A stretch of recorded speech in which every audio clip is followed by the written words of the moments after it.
Today I want to show you how to do no-line watercoloring with digital stamps. This video is part of a hop where the KCC design team presents products from super sponsor Polkadoodles in conjunction with sketches from Kendra's card challenge number 13. You also can win a prize, so stay tuned. My name is Julia and I'm an enthusiastic card maker and paper crafter from Austria. Welcome to my channel, Julie's Kreativschatzkiste. If you're not familiar with Kendra's card challenge, this is a great challenge where Kendra provides you each quarter with 15 sketches that can be done out of 6 sheets of 6x6 patterned paper. You can also win great prizes, and I'll give you more details in my description box or later in this video. And as I said, Polkadoodles is one of the super sponsors of this challenge. And they have kindly provided us with some digital products to make some cards today. I have chosen these 3 designs out of the Spring into Easter printable patterns set number 2. They will form the background of my card. As a focal point for my card, I chose this Happy Easter Gnome printable. I couldn't resist when I saw it. It's so cute and I have never made a card with a gnome before, so let's see how it goes. I have printed this gnome on watercolor paper in a light grey tone. It actually looks a lot darker on screen here, but it's just a light grey. The sentiments you see printed on this page are from the Spring into Easter messages. I chose these 2, but in the end I will only be using the Spring is here message for my card today. I started by fussy cutting my focal image. I'm not very good at fussy cutting, so I will spare you watching me do this, but it was not that difficult, I have to say. One thing I have to mention before we start. I'm using sketch number 8 from Kendra's card challenge number 13. And you see this big white area there where it says build a scene here. I used the measurements of this area, which is given on the card sketch, to adjust the size of my gnome printout. This is really handy about digitals. You can just print them out in the size you need and it fits perfectly on your card. Alright, so now I finished cutting out my gnome and I got out my watercolors and my watercolor brushes. As the gnome has some small and detailed areas, I will be using quite fine brushes for this watercoloring. I start with coloring the 2 chickens on the side, and for this coloring my light is supposed to come from the right, so I start with the darker shades of yellow on the left side. I then blend out the yellow pigment with a lot of water to the rest of the chickens' bodies. I do not use any more color with this, I just use the color which I already have put down on the chickens. For the beard of the gnome I want to achieve a light grey, so I just water the whole thing with pure water. And then I'll take a little bit of black color and I just put that on the edges of this beard area. And with this technique I also color the rest of the gnome and the flower. I put down some water, then I take some pigment of the color I want to use and then I put it heavier on the side with the shadow, so on the left side of the gnome, and lighter on the other side.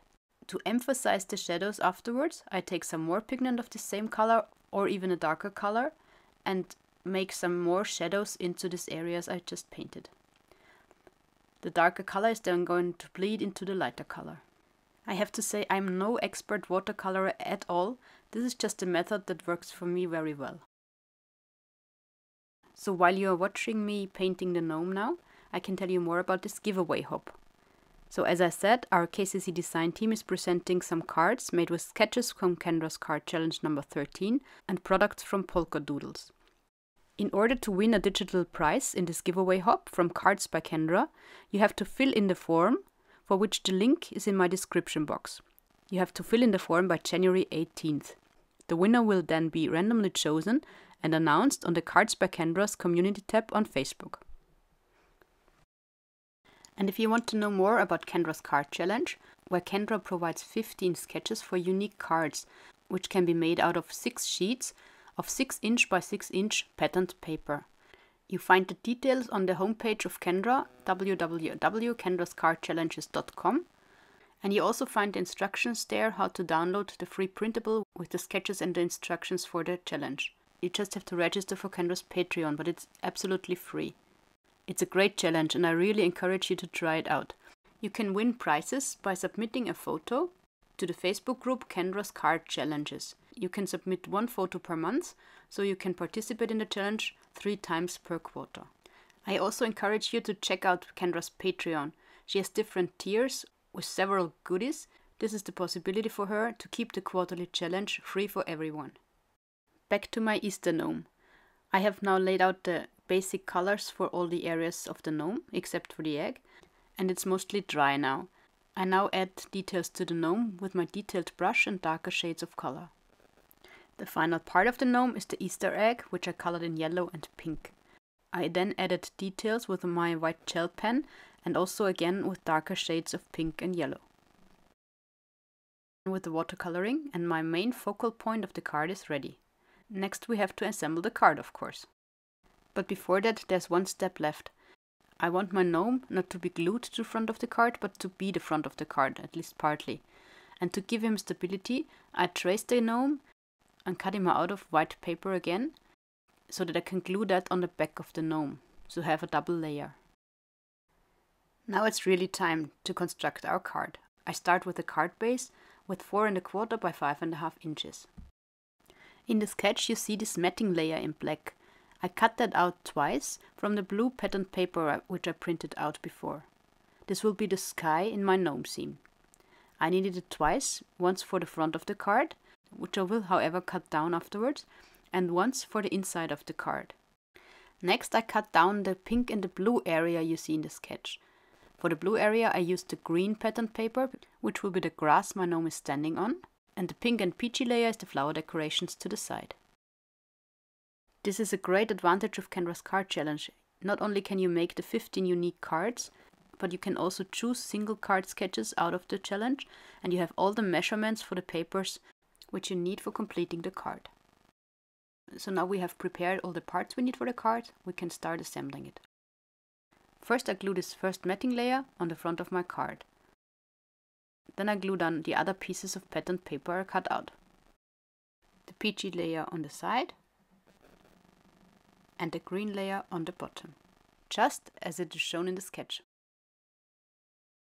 Then I use my mini guillotine to cut my front page of the card right beside the peachy part while leaving a matting in place. For the bottom part of the front page I use my scissors because it's easier. Here also I leave a little bit of the blue matting layer. In my next step I add the second matting layer which I cut out before to the inside of my card. I use the matting layer of the front of the card as a guide where to put the inside matting layer. The card scene is now ready and the gnome can be added to the card. As the area overlapping between the card front and the gnome is very small, I use a combination of red line tape and glue to make sure that my gnome stays in place. It fits perfectly in width and height to my card front, because that's the size I printed it out in. I plan to put the second piece in white, which I cut out after tracing the gnome, on the back of the gnome. But I have different levels of paper here because there's one more level on the card front, so I trace parts of the gnome again to level out these layer differences. This level actually gives the gnome even more stability, which is really good for this card. I glue it down with liquid glue, and then also the other white part with the traced gnome can be glued onto the card back. Finally, this looks then really nice because you cannot see the cutting lines on the inside of the card. Now it is time to add a sentiment to our card. I used the springs here which I printed out before as well. I try to cut it down really close to the letters of the sentiment. And then I cut it into two parts because it doesn't fit in one piece on the card front. I didn't like the spring part as rectangle, which is why I traced the lines of the letters with my scissors. I glue down the "is here" part of the sentiment directly to the inside of the card, while I use foam tape for the spring, to give it some dimension and more interest. So now our card with products from Polkadoodles, as well as the card sketch from Kendra's card challenge, is finished. I really hope you like the card and consider leaving me a like or subscribing to my channel. Don't forget to fill in the form for a chance to win a prize in this giveaway hop. Enjoy the rest of the hop and see you next time. Servus!